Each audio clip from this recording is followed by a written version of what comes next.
Bueno, pues estoy encantado de por fin llevar a cabo este proyecto.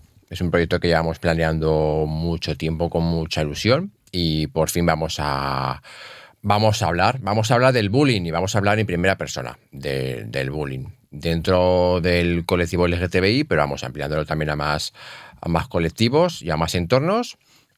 Y vamos a hablar con dos personas maravillosas que se han prestado para colaborar de la forma más desinteresada.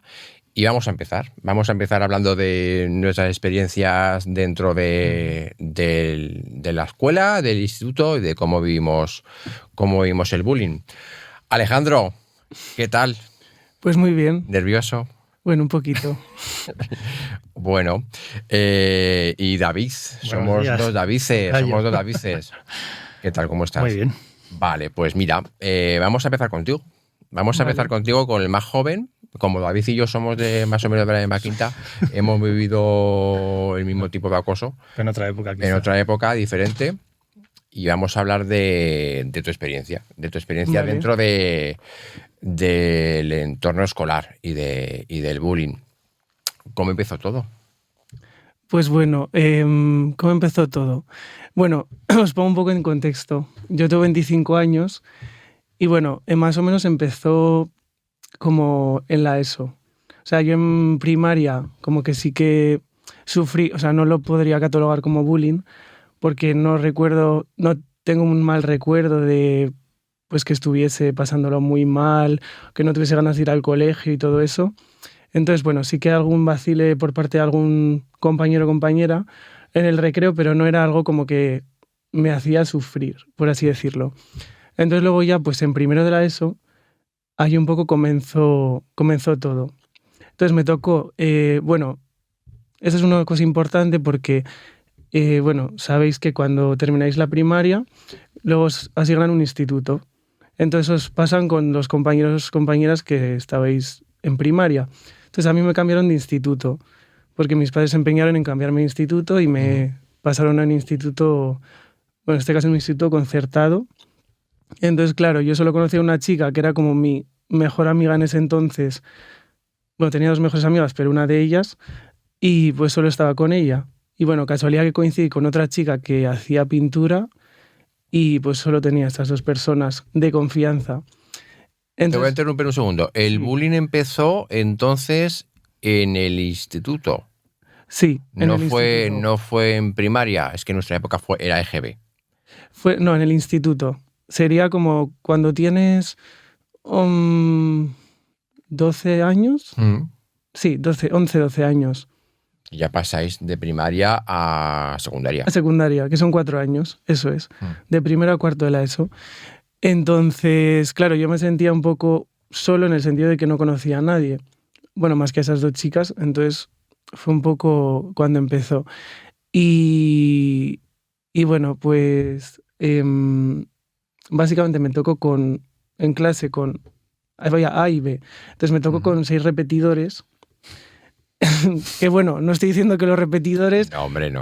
sean personas, todas sean conflictivas y tal, pero bueno, eran como las típicas personas un poco conflictivas.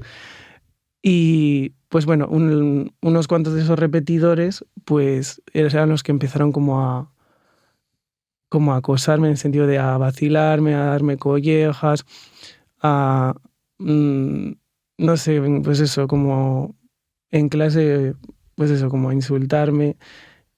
Y eso como lo light, ¿no? Al principio, pero claro, luego luego tenía que ir en autobús también desde casa hasta el instituto y el instituto volver a casa, un autobús urbano de mi ciudad de Logroño, que son autobuses, no son escolares, son normales. Entonces ahí pues también como que me acosaban un poco en el autobús. Entonces era un poco tanto en el autobús de ida al instituto y de vuelta como en el instituto. Entonces fue un poco, ahí fue como cuando empezó. O sea, fue dentro del instituto y fuera del instituto. Claro, fue dentro y luego los trayectos de autobús. Que los trayectos de autobús no era como tan pronunciado porque yo qué sé, pues no sé, me vacilaban, me decían... Pero los trayectos de autobús no claro, controlaba nadie. No, en los trayectos del autobús estaba yo Te solo, pegaban claro. collejas, se metían contigo, te insultaban, Bueno, el autobús te igual no era acosaban. tan así. En el autobús era más insultar y eso, más, no sé qué apodos me llamaban o te llamaban de algún tipo de, no sé, tal. Mm. Pero luego en clase sí que era más... De hecho, era peor en clase que en el autobús. Porque en el autobús, pues es como, joder, desde que salgo de casa hasta que llego al instituto, o sea, desde que salgo de casa hasta que vuelvo a casa al instituto, estoy en ese entorno, porque no me dejaban como un momento de...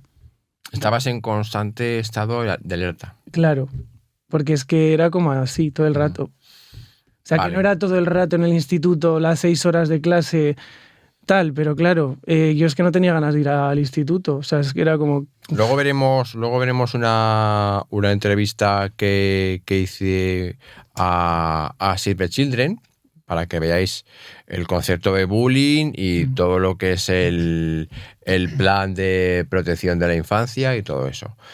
Voy contigo, David. Buenas. ¿Qué pasa? Nada, Em, la verdad es que estaba escuchando a Alejandro y se me estaba yendo un poco la mente. Me resultaba familiar casi todo lo que estaba escuchando. Lo que pasa que en mi caso, bueno, fue desde la infancia, desde que era muy pequeño, pero que sí que recordaba más o menos parecido. La misma situación, incluso también con un curso, ahora sí que lo resumo un poco más, pero un curso que me tocó con repetidores y me hicieron la vida imposible. Tendría 16 años, más o menos. A mí el bullying empezó siendo muy pequeñito. Tendría 8 años. Me pusieron el apelativo de mariquita, de pequeño. Yo no sabía ni lo que era eso. Lo que escuchabas en casa, pues afeminado, no sé, es que realmente yo no sabía lo que era. Y eran los niños, principalmente porque no jugaba al fútbol. Y luego las niñas también me rechazaban. Era como. De hecho, usaban como una especie, tenían como una broma, que utilizaban como un spray para echárselo como porque tenía como una peste yo. Tenía la peste yo. Y si las tocaba alguna de ellas, me decía, ay, tengo la peste, y se echaban como un spray como para desinfectarse. O sea, eso te va haciendo como que tú realmente tienes algo malo. Te hace creer que tú tienes algo malo, que hay algo malo en ti. Influye. Claro. Y luego cuando llegamos al instituto, porque era un colegio privado, o sea que teníamos lo que era la EGB y luego lo que era el BUP, el bachillerato unificado. Imagínate. Ahí ya fue peor, porque además es que en la adolescencia ya se empieza a despertar otro tipo de pensamientos o de actitudes en los adolescentes que yo me tuve que guardar y era horrible, horrible, horrible. Pero además me pegaban, o sea, hacían de todo. Hacían de todo. Os voy a poner la entrevista parte de la entrevista para que veáis lo que es Save the Children. Vale. y el concepto de bullying. Vamos a verlo aquí y luego continuamos. ¿Vale? Lleva más de 25 años actuando en España y el objetivo principal es la promoción y defensa de los derechos de la infancia en 4 temáticas ¿Veis? básicas: Sí. educación equitativa, infancia en movimiento relacionado con migraciones y asilo y refugio, protección frente a la violencia y erradicar la pobreza infantil. ¿Qué es el bullying? El bullying, o también como lo llamamos acoso, es un tipo de violencia entre iguales, quiere decir entre niños y niñas, entre adolescentes, que básicamente es la repetición de la violencia, no ese hostigamiento, esa persecución prolongado en el tiempo, y puede tener muchas formas. Puede ser insultar, puede ser humillar, puede ser aislar, puede ser reírse de unas características físicas, discriminar de cualquier tipo de forma. La cuestión es que este tipo de violencia se daba principalmente lo que llamamos en la escuela o en el patio del colegio, ¿no? La cuestión es que hoy en día añadimos el ciberbullying o el ciberacoso, que es esa misma forma de violencia, pero trasladada al mundo digital, trasladada a internet, redes sociales, etcétera, que no deja de ser acoso, pero sí que la característica es que ya no solo sucede en la escuela, sino que también persigue a la víctima a otros espacios a través de los dispositivos, ¿no?, electrónicos. El acosador se intenta adueñar de la vida de la víctima o en qué le motiva al acosador llevar a cabo ese tipo de acciones. Puede haber muchos motivos detrás. Puede ser que el propio acosador o acosadora esté sufriendo algún tipo de violencia, algún tipo de malestar. Es cierto que entre las características que vemos de acosadores y ciberacosadores, vemos una menor empatía, vemos problemas de gestión emocional y de conflictos, vemos problemas a lo mejor con el aprendizaje, este tipo de cuestiones, ¿no? Que en algunas ocasiones también las vemos en las víctimas, ¿no? Según numerosos estudios, incluido el nuestro, de Yo a eso no juego, ¿no? Que analiza también estas características. Es que hablando con los chavales que aparecen en el podcast, son chavales que han sufrido bullying. Un chaval que se acerca a mi edad de los años 80, que el acoso era diferente al acoso que vemos ahora, entre comillas. O sea, en el colegio sí que sigue siendo igual, pero en nuestra época no había internet, no había ciberacoso, estaba el fijo, si te llamaban y colgaban, pero ya está, no hacían nada más.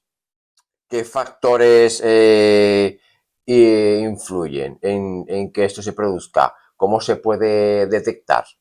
Pues la cuestión principal es no dejar de lado que la vida virtual y la vida física, por llamarla de alguna manera, no están desligadas hoy en día. No está desligada para las personas adultas, no está desligada para los niños y las niñas. Es decir, nos relacionamos en todos esos ambientes.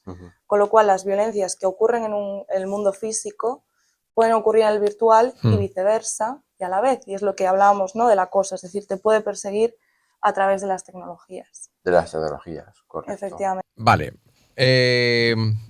Punto. Hablamos de nuestra época del acoso, porque señores, sí, nos han llamado mariquitas, y sí, somos mariquitas, somos maricones, así de claro, que quede claro. Y hablamos sobre los calificativos que nos daban en el colegio. Sí. Mariquita, maricón. En mi caso, durante 8 o 10 putos años de mi vida que bueno, o sea, constante. Y los protocolos de actuación de aquel entonces no había nada, no había ni un protocolo de actuación. No. ¿Qué se decía? Bueno, ya algunos profesores, yo tuve una profesora cuando estaba en EGB que sí se dio cuenta de esto y se lo dijo a mis padres. Mi padre, como no prestaba mucha atención a nada, pero mi madre sí que se preocupó y la profesora intentó de alguna forma en clase dar algún tipo de charla sobre intentar respetarnos entre nosotros, porque ella pensaba, yo creo que erróneamente, pero lo pensaba dentro de su bondad, que sin señalar que alguien había dicho que le estaban insultando, podía hacerlo de una forma más generalizada, porque lo que quería evitar, pues, sobre todo, eran las represalias de eres un chivato. Porque encima, si te ibas a quejar al profesor o al profesor, eres un chivato. Encima tomaban encima te daban más collejas por ser chivato. Pero no había protocolos, porque realmente era, como tú y yo sabemos y hemos escuchado siempre, eran cosas de niños. Cosas de niños, pero que las cosas de niños que te marcan para el resto del resto de tu vida. Yo me acuerdo que en mi época hacían eso. Déjalo, son cosas de niños, no había nada, no había ningún tipo de protocolo ni de actuación. Ya se les pasará. Ya se les pasará. No pasa. Y no se pasa. O sea, y va pasando todos los días durante años y años y años, y llega un momento en la vida en el que no quieres ni ir al colegio. No quieres levantarte para ir al colegio. Y nos ha pasado que no queremos levantarnos para ir al colegio porque tenemos terror absoluto a ir a un colegio, claro, a que nos sigan acosando. Es que luego no también, sabes claro, lo que te espera en la puerta del colegio antes de entrar a clase, en la fila del recreo antes de entrar a clase. Claro, es que luego también depende de tus circunstancias personales que tengas en tu hogar, ¿no? Porque, por ejemplo, en mi caso, yo no tenía unas circunstancias favorables en casa. Se habían divorciado mis padres recientemente, estaba descubriendo lo que yo era realmente, que ni lo sabía casi. O sea, yo sabía que algo en mí no era como, era diferente a mis compañeros, compañeras, pero es como que me vino como una serie de fueron una serie de circunstancias desfavorables a la vez que pues que te explota la cabeza, que es como, o sea, se divorcian mis padres, me mudé a una casa, pues era una casa sin luz, oscura, eso, pasas de sexto de primaria a primero de la ESO, que la dificultad pues aumenta un montón. Claro, nueva gente. Es el cambio de un centro a otro centro. Claro, y es ciclo. Cambiar de ser pequeño a ser mayor, claro, entre comillas. Vas al instituto. Lo que antes pasaba con 14 años, ahora pasa con 12. Claro, es que es como cambias de ciclo. Entonces son como muchos cambios que encima, si ya encima incluyes ya el acoso, es como que dices, madre mía, o sea, ¿qué hago? O sea...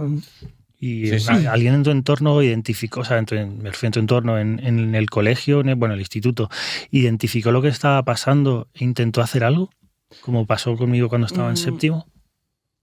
Es que, a ver, yo también tuve bueno, no sé, cometí un fallo, que claro, no es un fallo. Fallo cero. No es fallo, ¿no? David, Pero fallo tú... cero. Fallo cero, Claro. fallo cero. Lo que no podemos hacer es victimizarnos. Para nada. Porque eso le estamos dando alas al acosador. Claro, no, pero yo, por ejemplo, eso, como que no hablé, o sea, no, como que no lo exterioricé. O sea, sí que como que me lo callaba todo y tal. Pero sí, un día creo que ya estaba como... Creo que mis padres se dieron cuenta, como que estaba triste o algo así, y entonces como que les conté un poco. Entonces lo que me pasó a mí es lo que estabais hablando antes de el tema del chivato, que se lo comentaron a la orientadora del centro. Entonces la orientadora cogió directamente a una persona de las que me acosaba y le debió decir, pues, en vez de como tenerme en anonimato, pues o sea, dijo, pues, ¿por qué le estás haciendo esto a Alejandro? Entonces eso causó que fuera a más. Porque, porque claro, el otro pues se fue con sus amiguitos, pues mira, no sé qué, se ha chivado o tal. Es que encima, tío. Entonces como que fue a más, como más represalias. Es que encima... Claro, y yo creo que hay que mantener un poco el anonimato en ese sentido, porque al final es que es una situación muy comprometida, o sea, es que es complejo, porque... Y claro, luego también me di cuenta de que o sea, ahora viéndolo en perspectiva, los profesores o la orientadora y los profesores tampoco tienen como un contexto de como que no saben cómo... Solo saben como tu vida en el colegio, pero no tienen ni idea de mi vida fuera del colegio, que eso obviamente tiene impacto. Entonces como que están como perdidos de... claro, ¿por qué pasa, no? ¿Por qué este niño se siente así? Pues puede ser obviamente por el acoso, pero es que también hay más factores. Y es que, claro, están como... que les falta información. Claro. Curioso. En tu época, y en la mía, que es la misma, por mucho que nos pese, pasamos de los 40. ¿Cómo eran los protocolos? No había. Como ya no había protocolos. Además, una cosa que me gustaría incluso añadir, por lo que ha dicho Alejandro, que no sé si a él le pasaba, pero es que además yo sentía que lo que estaba pasando era culpa mía. Que era el responsable y culpable de lo que me estaba pasando. Que yo no era aceptado, o me insultaban porque era culpa mía. Porque yo no me comportaba de como se esperaba que tenía que comportarse un niño. Vamos a hablar de un concepto que se llama luz de gas. La luz de gas es eso, o sea, el acosador, que yo no digo que el menor, porque ahora hablaremos de la Ley Integral de Protección de la Infancia, que incluye al acosado y al acosador. Hablamos del concepto de luz de gas. El luz de gas, todos los acosadores en cualquier entorno lo usan para hacerte creer que el culpable eres tú. Sí, correcto. O sea, te acosan, te maltratan, te humillan y luego la culpa es tuya, porque me has hecho hacerte esto. Fíjate, estaba pensando, por ejemplo, que aparte de mi clase, no solamente era yo el acosado, pero había a lo mejor gente a la que acosaban por sacar notas buenas. Típico empollón, la palabra empollón. O sea, esta persona es brillante académicamente. ¿Por qué le tienes que insultar? Porque estudia, porque tiene facilidad para ello y le estás haciendo sentir mal porque saca adelante sus capacidades. Porque es una persona que tiene altas capacidades y le estás insultando por tener sus capacidades. Es que... Lo que le pasó a Alejandro. ¿A ti te pasó? O sea, a ti te acosaban porque tú leías. porque lees, porque estudias. Claro, es que luego también era el típico calladito, pues que le gustaba, como David ha comentado, cosas diferentes. No me gustaba el fútbol, iba pues con niñas la mayoría del tiempo. Entonces, claro, era como blanco fácil, ¿sabes? No sé. Entonces, como que tienes otro tipo de intereses y claro, te atacan pues por ahí. Como eres diferente, te atacan. Claro. Es que no toleran Porque no sigues la imagen que como yo la tengo, norma, ¿no? La norma que yo he puesto. Claro, la norma. La norma que yo he puesto y que yo sigo y que el resto de monos siguen. Claro. Y como me siguen y tengo mi grupito, yo soy el líder, tú eres el diferente y te acoso. Bueno, eso luego es verdad, pero está el acosador y luego están los que le siguen simplemente por sentirse ellos mismos aceptados, porque estás en el grupo, porque me aceptan en este grupo si yo sigo esta conducta de avasallar. Claro, pero esa gente tiene baja autoestima, realmente. Claro. O sea, los que siguen tampoco es que estén muy bien. O sea, luego a lo mejor muchas veces hablabas, yo me recuerdo de estos seguidores, como los llamaba yo, que luego hablabas con ellos en otro entorno donde no estaba el acosador delante y te trataban genial, eran amistosos y tal, pero aparecía el acosador y cambian completamente su comportamiento. Claro, en el vídeo que hemos visto ahora hablábamos de acoso y de ciberacoso. En mi época no había ciberacoso, porque es lo que he dicho, no había internet. Estaba el fijo y te llamaban y colgaban y ya está. Como mucho el portero de casa y ya está. Pero ahora mismo hay ciberacoso. O sea, es que ahora mismo lo graban. Los acosadores y las acosadoras te graban la paliza en el colegio o en la calle y son tan subnormales que lo suben a las redes. Yo pienso en los padres, tanto de la víctima como del acosador, cuando ven eso. Los del acosador tienen que sentir vergüenza. Decir, pero mira a mi hijo lo que está haciendo. Y el de la víctima decir, mira lo que a mi hijo o a mi hija le están pegando. Es que yo creo que el menor no sabe todavía la diferencia entre el bien y el mal. Si lo haces porque lo ha visto en casa. Y si lo haces porque sus padres se lo consienten. Porque su hijo es el mejor, su hijo o su hija estudia mucho, es muy listo y nunca lo haría. Bueno, paséate por el colegio y verás lo que hace tu hijo o tu hija. Vamos a continuar viendo parte de la entrevista para que veáis la diferencia entre acoso y ciberacoso. Efectivamente. En el ciberacoso sí que vemos una cuestión más característica, que es ese factor de riesgo que puede ser la edad, ¿no? Entre los 10 y los 17 años. También puede ser debido a un mayor uso de las tecnologías por esa parte. También vemos que las niñas en nuestro informe de violencia viral tienen una probabilidad de sufrir más violencia online, ¿no? Pero también la detección de casos, como comentabas, es muy importante. ¿Y qué se puede hacer, no? Pues desde la familia, desde la escuela, hay lo que llamamos factores de riesgo, que son señales o indicadores de riesgo, que son señales de alerta que nos indican que algo está yendo mal, ¿no? Que tenemos que prestar atención. No son determinantes, pero sí que pueden significar, ¿no? Algo. Y entre ellos está pues, que un niño o una niña no quiere ir al colegio, que tenga una autoestima muy baja que antes no sucedía, una mayor introversión, que se le quiten las ganas de hacer cosas que antes sí que le apetecía hacer, este tipo de cuestiones, ¿no? O llevarse menos con los amigos o amigas que se tenía relación antes, etc. Es que leí en uno de vuestros artículos en la página web que solo en Madrid, en la Comunidad de Madrid, se habían detectado 117 casos de acoso escolar. Solo en la Comunidad de Madrid. Claro, ¿qué mecanismos proponéis en los colegios e institutos para detectar y prevenir el acoso escolar? El concepto de entorno seguro es la clave que nos da también la legislación que se aprobó hace 2 años, la Ley Orgánica de Protección a la Infancia y Adolescencia, que supuso un avance increíble, ¿no? Que todos los entornos en los que un niño o una niña se desarrolla tienen que ser entornos seguros, y específicamente también la escuela, claro, y específicamente también Internet. Claro. Entonces, entornos seguros no es un concepto vacío, es un concepto que tiene varios elementos o características que son principalmente profesionales especializados y especializadas, es decir, que se forme, en este caso, ¿no?, a los profesores y profesoras para poder prevenir y atender esta violencia, ¿no?, y detectarla también, que se formen a los niños y a las niñas en sus derechos, en prevención de la violencia, porque también ellos y ellas necesitan saber identificar esa violencia cuando la ven y pedir ayuda, ¿no? Sí. Pero muy...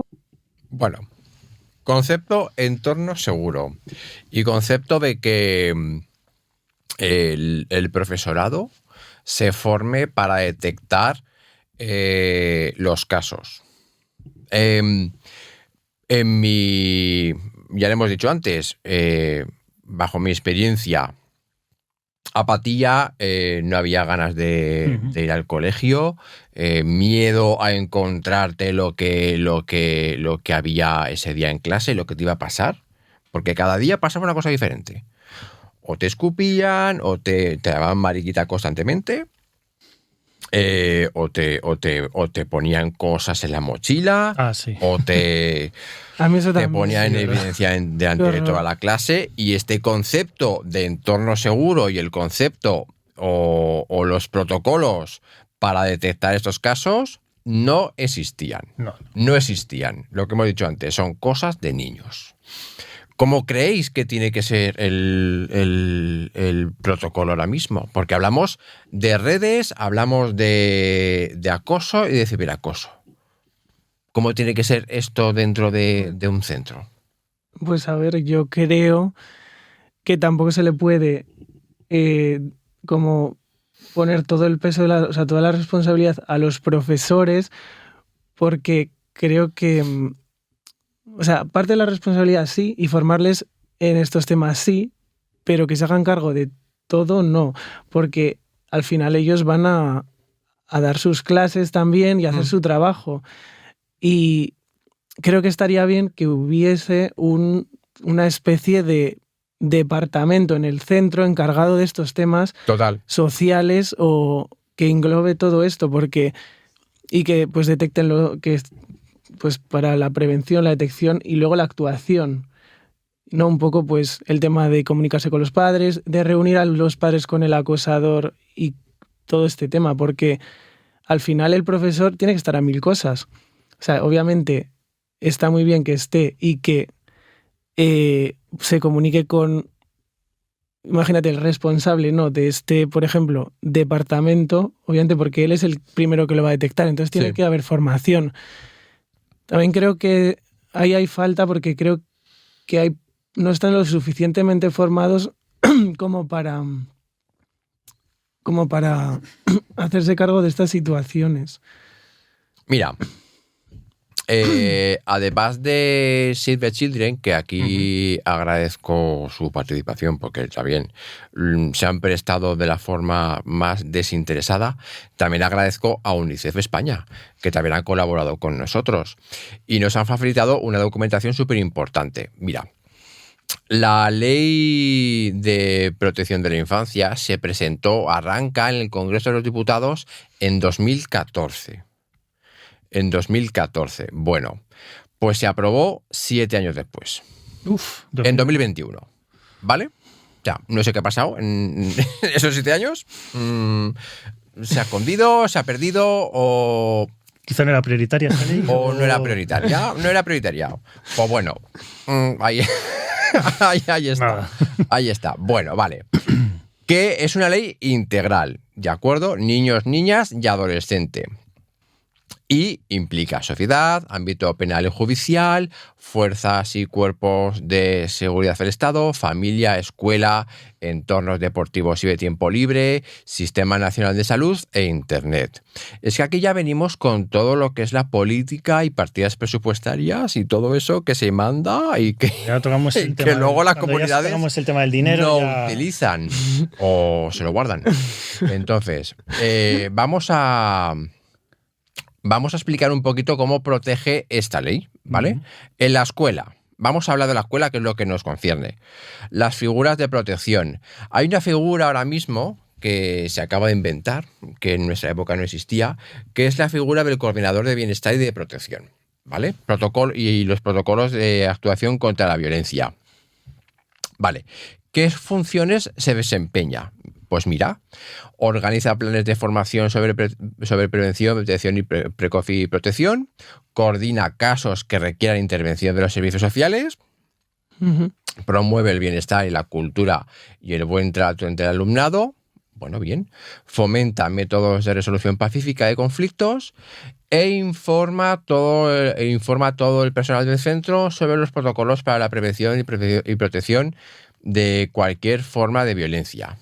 Bueno, está bien, pero yo no lo veo por ningún lado. Yo es que parece que queda muy bien en el papel, es estas Queda cosas muy que bien. queda muy bien en el papel, pero luego la realmente- práctica Y no está- se, y si está se muy aplica bien. realmente. Está muy bien, pero claro, la Convención de los Derechos del Niño de 1989.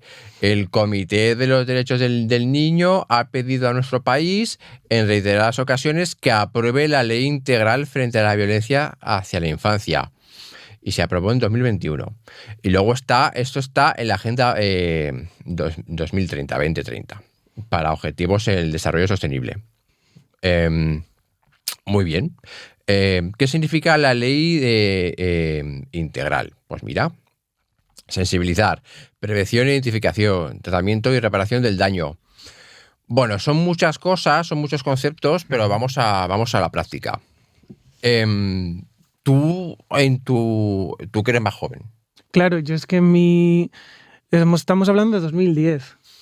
Yo lo que os digo, en 2010, hace 13 años, pues lo que os digo, había figura de orientador, en este caso era una orientadora, que fue la que se encargó de comunicarse con el acosador y decirle que me estaba acosando a mí, y entonces como que eso se causó como vamos, a la inversa, ¿no? Entonces es que no sé, tampoco noté un apoyo por parte del profesorado. Sí que es verdad que hubo un profesor como que se dio cuenta, porque recuerdo que un día estaba en clase y lo estaba pasando fatal y no sé, como que exploté de la rabia y me fui de clase, di un portazo y me salí a llorar porque no aguantaba.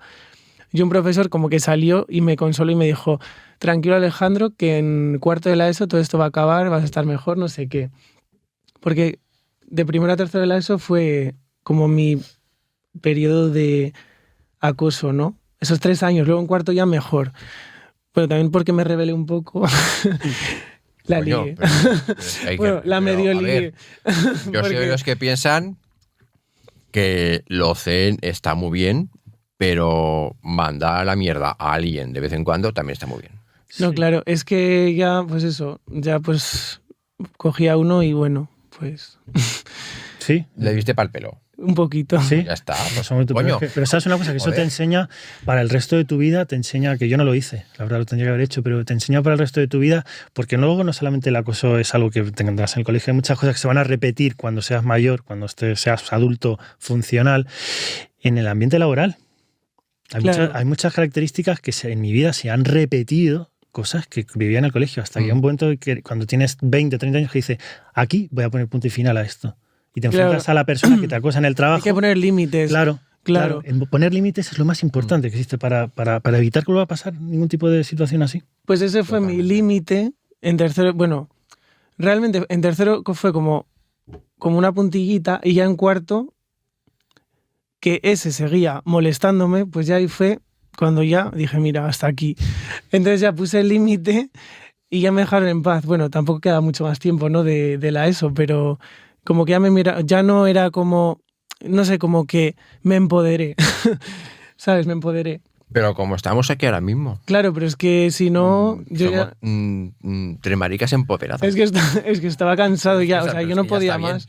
Está bien, O sea, no claro. podía más, o sea, es que era horrible. O sea, yo dije, mira, ya está, se acabó. Ya está. O sea, a ver, pero es que hay que defenderse. Yo Claro.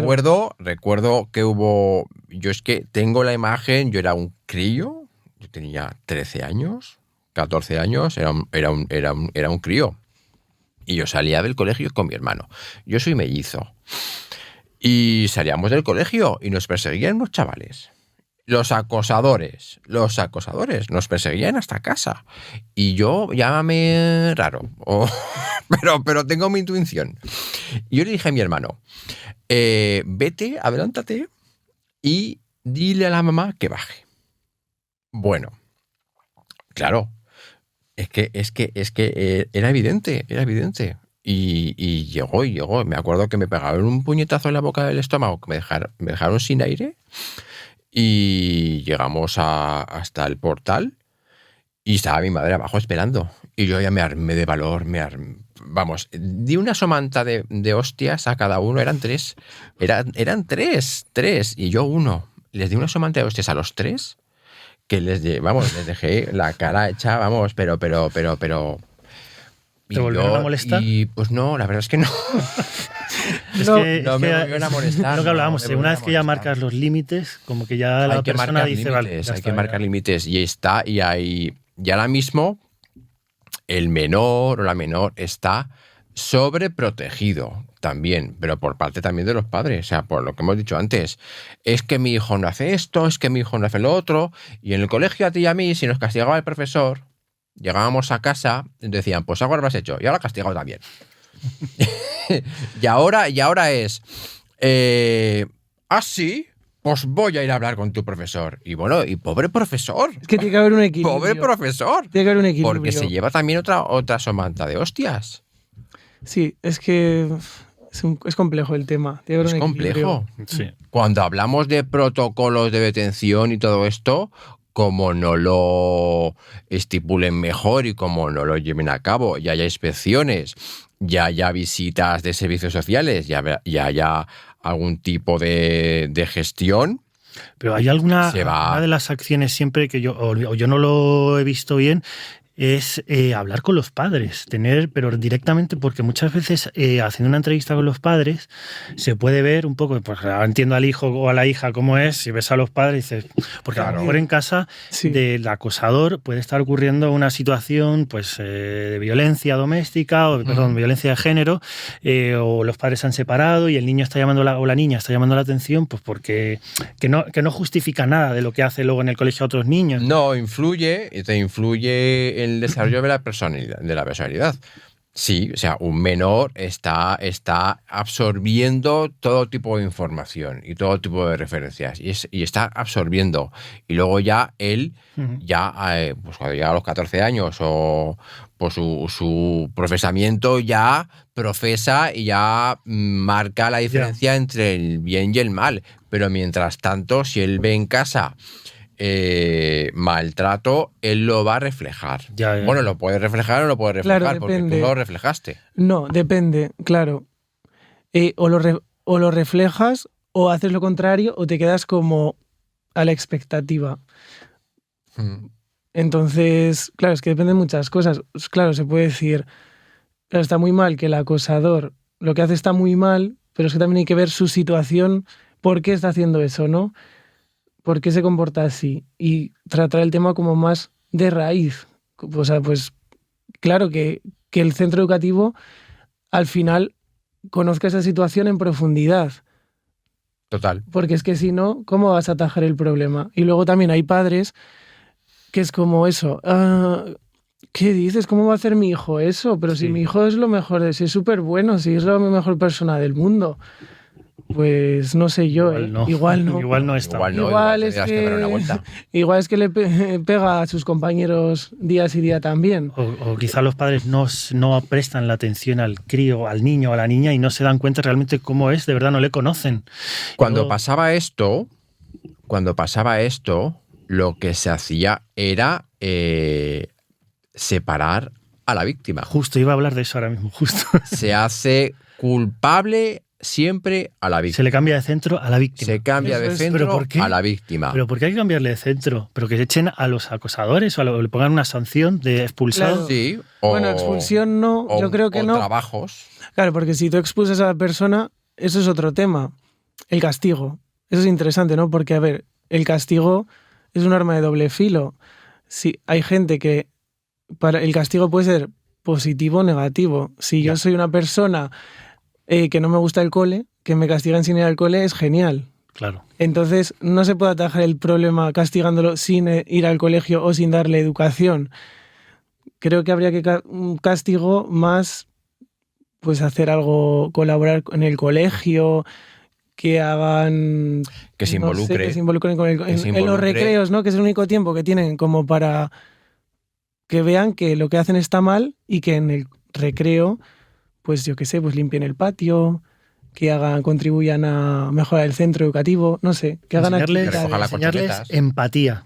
Enseñarles empatía. Empatía dentro lo que es la empatía. Claro. Para que sepan lo que sus acciones tienen consecuencias. Exactamente. Vamos a continuar viendo la entrevista y vamos a ver ¿Cómo? También esas políticas de prevención de tolerancia cero frente a la violencia y, muy importante también, Tolerancia cero. esos protocolos de actuación una vez que sucede la violencia, ¿no? Tenemos que tener en la cabeza que la violencia se puede prevenir y se puede frenar una vez que sucede. En cualquiera de los ámbitos, totalmente. O sea, y yo soy de los que piensan, ya es opinión mía, que el que calla es cómplice. Hay una cuestión también en torno a los testigos. Se habla mucho de este tema, ¿no? Y cada vez se habla más, y es cierto que en la lucha contra el acoso escolar tiene que estar toda la comunidad, ¿no? Y es cierto que ejemplos de estudios relacionados, por ejemplo, por la UNESCO, un informe muy interesante que se llama Más allá de los números, que compara también factores de éxito en programas que luchan contra el acoso escolar, ¿no? Contra la violencia. Y también se detecta esa involucración de toda la comunidad escolar. Y toda la comunidad escolar significa también otros niños y niñas. Y los testigos también pueden callar más, ¿no? Por múltiples razones. Puede ser por miedo a que les pase a ellos y a ellas, o por que no empeorar la situación, o que no va con ellos o con ellas, ¿no? Y entonces, una característica que es común a los factores de éxito es esa involucración completa de la comunidad escolar y que incluye también mecanismos para que los niños y niñas puedan pedir ayuda, puedan notificar, ¿no? Y que sean adaptados también a la edad y a la madurez de cada niño y niña. Pues hablando de la ley y de la implementación de la ley orgánica, ¿cómo es el papel? ¿Cuál es el proceso para hacerlo por parte de los educadores? Pues precisamente formarse, ¿no? Previamente para poder educar en derechos y en prevención de la violencia y compartir con los niños y con las niñas que la violencia no se debe tolerar en ningún caso, y cuando hablamos de acoso escolar va dirigido también a esos testigos que hablábamos, ¿no? Y también conocer los protocolos para poder aplicarlos de la manera adecuada. Y eso también implica conocer los indicadores de riesgo, ¿no? Para poder prestar esa atención que requieren. Y una vez que también ocurre, poder prestar esa asistencia a las víctimas, ¿no? También. Vale. Hablando de acoso, bullying tradicional y ciberbullying, ¿cuáles son las diferencias entre el acoso tradicional, que me da vergüenza hablar de acoso tradicional, me da vergüenza incluso hablar de acoso, pero bueno, hay que hablarlo, y el ciberbullying? Es acoso, pero ¿cuáles serían las diferencias? Las diferencias las da... Vamos a parar aquí. Porque en nuestra época no había ciberacoso. ¿En la tuya? En la mía... ¿Tú has sufrido ciberacoso? ¿O conoces a alguien que ha sufrido ciberacoso? Sí, yo creo que empezó un poco el tema del 20, y a través del 20 sí que había. Yo creo que sí. Ahí empezó un poco. Por lo que hablábamos antes de las palizas que se graban y que se suben a las redes. Pero más que eso, yo creo que era más por 20, pues que la gente pues se creaba cuentas falsas también en 20, y igual pues eso, un acosador, y pues le mandaba mensajes a los 20 del acosado, y ahí por ahí le hacían acoso. O amenazas o cosas así. Claro, sí. Cuando salen las madres, porque casualmente son solo madres las que salen, o sea, es una vergüenza que el padre no salga a defender a su hijo o que salga dando la voz. Son madres, todos son madres las que salen en casos puntuales en televisión o en noticias o lo que sea sobre casos de acoso que ha habido en los colegios. Siempre salen las madres, las pobres, dando la cara o sin dar la cara. ¿El padre dónde está? El padre ha puesto ahí su pues, hombre, si no está el padre... parte. Si no está el padre es que algo pasa en esa familia. Algo pasa en esta familia. ¿Qué está? ¿Bebiendo cerveza? ¿O arreglando la pata de la cama? ¿O qué está haciendo? O diciendo, bueno, hazlo tú. Yo ya a mí si eso me quedo en casa. Bueno, es que es eso, que todavía creo que seguimos viviendo en un mundo, en un país, mejor dicho, donde la madre sigue cargando la responsabilidad de criar a los hijos, como si fuera una carga exclusiva de las madres. Cuando sale la madre y los protocolos brillan por su ausencia, ¿qué es lo que ocurre? El colegio, el centro, calla, silencia, se hace cómplice. Lo que decíamos en la entrevista, los cómplices, los silencios, es peor el silencio a la víctima y el cómplice Claro. que el mero hecho ya del acoso. Si la víctima ya no tiene ayuda ni ningún refuerzo emocional por parte de la administración, por parte de los centros, que no reconocen que han hecho algo, que falla algo en sus protocolos, que no quieren reconocer, por lo que sea, no lo quieren reconocer, callan, silencian y lo que hacen es apartar a la víctima. La cambian de colegio, la alejan, se quitan, no el problema, porque el problema va a seguir estando ahí, que se llama acosador. El problema no se lo quitan porque, claro, el acosador acosará a otra víctima. Sí, claro. claro. O sea, el problema, bueno, se quita el problema de la víctima, pues de que se cambia de centro educativo y se quita el acosador del medio. Es que me parece alucinante. O sea, que se siga silenciando, pero pasa en todos los ámbitos, ¿eh? O sea, en las escenas, el maltrato, la violencia machista, en el acoso escolar, en el moving acoso escolar, que es maltrato escolar, maltrato laboral, pasa lo mismo. O sea, es el ABC del maltrato. Es el ABC del maltrato y es el ABC del cómplice, del que silencia a la víctima, del que se deshace de esa voz que pide ayuda y sigue ayudando al acosador y sigue enalteciendo y alabando a una persona que sigue acosando a más personas. Claro, luego hay que tener en cuenta lo que decía esta chica, ¿no? Que el que calla, claro, a veces calla por miedo, ¿no? De igual a mí me hace lo mismo, tal. Entonces yo, por ejemplo, recuerdo que me sentí un poco así, ¿no? Que la gente no se involucraba cuando veían que me hacían cosas, la gente no la veía como involucrada. Entonces, claro. Pero reían la gracia. Se callaban, reían la gracia. Es como callarse, sí, más que reír la gracia. Bueno, reían la gracia a unos, otros se callaban. Pero claro, es que ahí entra un montón de factores de, pues eso, de miedos, de que me van a hacer lo mismo, de que luego me van a maltratar a mí, de no sé qué. Pero sí, o sea, yo apoyo eso, que hay que ser valientes, ¿no? Tener coraje, y si ves una situación de esas, pues tener coraje y decir, pues me meto en el trapo, ¿no? Claro. A ayudar a mi compañero o compañera que le está sucediendo esto. Pero lo cierto es que no sucede en muchas ocasiones. En la mayoría de ocasiones te sientes abandonado, un poco desprotegido, como solo ante el peligro, ante toda esa panda de gente y claro, y no te sientes tampoco apoyado por el centro, no sé. No, depende de qué centros, pero como también esto es política pura y dura y se destinan partidas a educación, dentro de la educación hay diferentes programas, es un dinero que se destina a comunidades, a gobiernos de comunidades, y esos gobiernos tienen que utilizarlo. Otra cosa es que lo utilicen o no lo utilicen.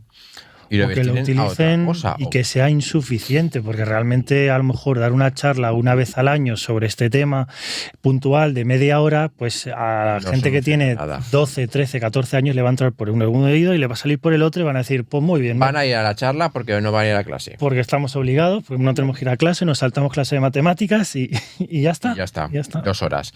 Ya han invertido ese dinero y lo que sobra pues lo destinan a otras cosas, pues como pasa aquí, como pasa con la ley integral o la ley LGTBI que va a derogar esta señora.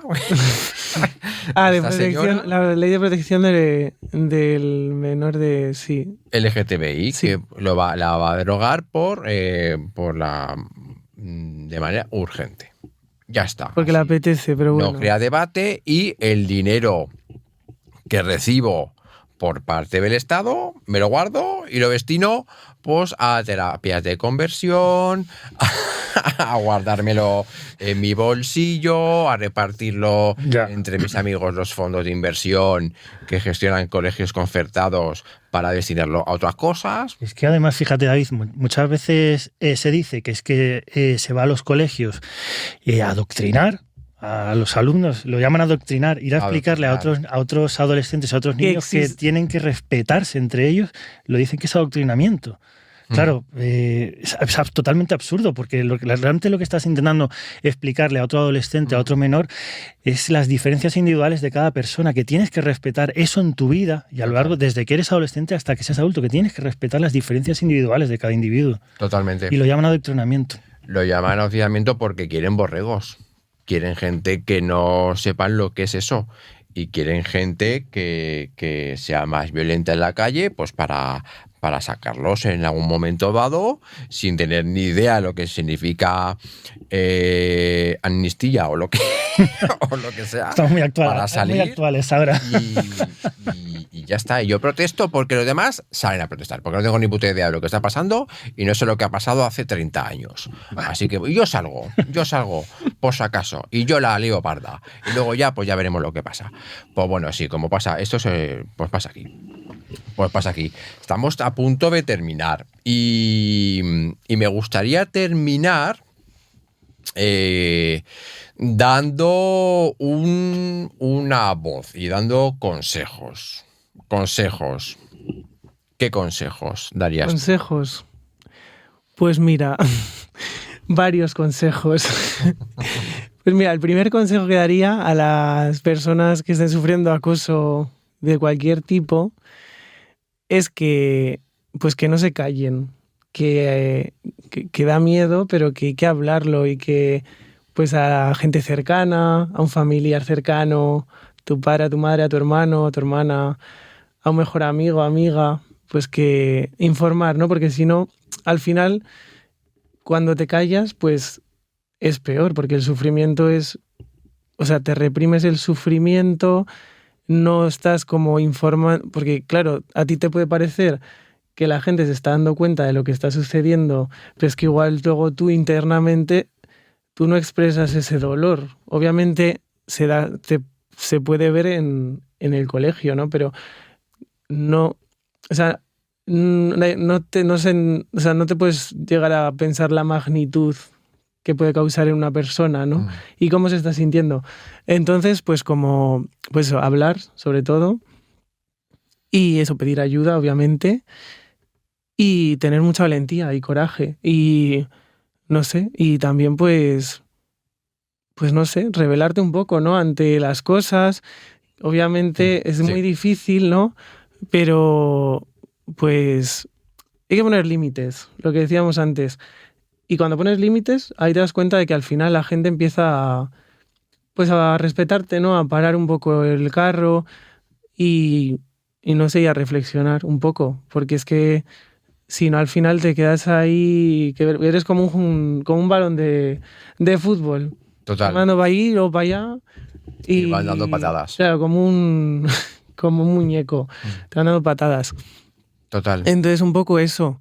Y que de todo se sale.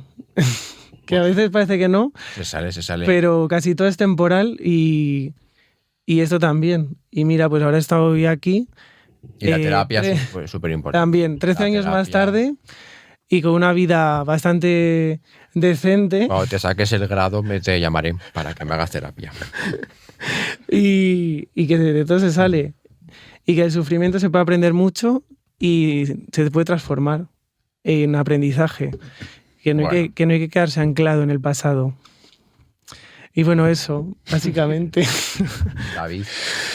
Yo diría básicamente lo mismo que acaba de decir Alejandro, sobre todo que si lo estás pasando, que hables con un adulto, con tu padre o con tu madre o con tu hermano, con tu primo, con tu tío, con alguien, que se lo expliques lo que está pasando, porque que te lo guardes no te va a ayudar para nada, ni que te lo creas que va a pasar va a terminar, no, tienes que hablarlo con alguien, que ponerlo en conocimiento de alguien para que te ayuden en casa, en el colegio, en el instituto, que todo termina. No va a ser eterno, no va a ocurrir, no va a ocurrir siempre. Y que también tengas el valor de poner el límite, de decir, hasta aquí hemos llegado. No le permitas a esa persona o a esas personas que te sigan molestando, porque eso lo vas a estar arrastrando toda tu vida. No vas a ser capaz de hacerlo a otras personas cuando seas adulto. Y sobre todo que el miedo que puedas tener, que enfréntate a él, enfréntate a ese miedo sin ningún problema. Y una última cosa es que si te están insultando porque tienes altas capacidades o porque eres delgadito, porque eres gordito y tal, eso no te hace nada malo. O sea, tener altas capacidades no te hace ser una mala persona. Al contrario, es una persona que tienes un don maravilloso. Aprovéchalo y no dejes que nadie te diga algo por tener altas capacidades. Y si es porque eres mariquita, pues fíjate cómo hemos sido nosotros, que hemos utilizado el insulto y lo hemos convertido en una palabra dentro nuestra cariñosa. Le hemos dado la vuelta y lo hemos convertido, claro. pero lo hemos convertido en una palabra que nos hacía tanto daño en algo que ahora no nos hace Tenemos daño. esa resiliencia nosotros. Claro. Tenemos esa parte resiliente que transformamos todo eso a nuestro favor. Y lo usamos, en lugar de insulto, lo usamos de forma graciosa, la involucramos en las conversaciones, la introducimos en las conversaciones y nos llevamos. Sí, pero cuando la utiliza, algunas veces la utiliza gente con maldad, claro, se nota. Y vuelve a ser incisiva. El tono se nota. Y es muy incisiva. Y si alguna vez la habéis escuchado de alguien que os dice la palabra maricón, pero con el tono sabes que está aquí y además te sigue haciendo el mismo daño que puede. Esa mala vibra se nota y la transmite. Sí, la persona que es mala de siempre y lo será siempre. O sea que, así que bueno, pues muchas gracias. Muchas gracias ¿A ti? por haber venido. A ti por dejarnos dar voz. A participar en este proyecto. Que, pues de nuevo, ¿vale? Quiero agradecer a Save the Children España y a UNICEF España todo lo que han colaborado con nosotros. Mil gracias. Y que esto sirva para dar una pequeña voz, sobre todo a los centros y a los padres y a los alumnos que están viendo que ejercen algún tipo de acoso, que hay factores que se detectan en casa como la apatía, las ganas, no tener hambre, sin ganas de comer, no querer ir al colegio, tristeza, ansiedad. Cuando un niño o una niña tan pequeña tiene todo eso, hablar con él y con ella y que os explique. Que mil gracias por vernos y que esperamos vernos pronto.